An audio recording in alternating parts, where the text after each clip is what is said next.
Da li se Tešo vakcinisao? Da. Ja isto, brate. Ti nisi jel tako? Da. Ovaj red pill lik, brate, neće umreti ni tako. Da, ja sam, brate.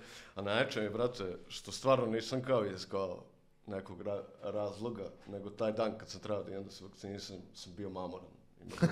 Da. Pa znači, realno, brate. Bukvalno se stavio, znači to je ili me čipuju ili ću staviti celu ljudsku rasu. Ja sam donao tu odluku. Mrzim. Da, pa dobro. Možda ne treba da pričam. Jesi Sputnik uzeo, jel? Ne, AstraZeneca. AstraZeneca, da. Čuo sam od toga dosta nekih nuspojave. Moguće, da. Da, čuo sam baš da ljudi su bili... Ja sam uzeo Sputnika, dve doze sam primio i ništa. Ja 3-4 tako nešto. 3-4 si uzeo, jebote. I nisi nikad imao koronu, jel?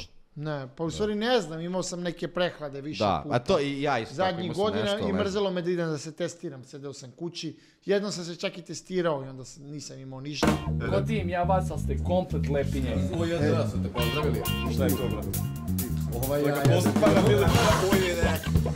To se nema već lako. Najlući lik u Srbiji, najlući.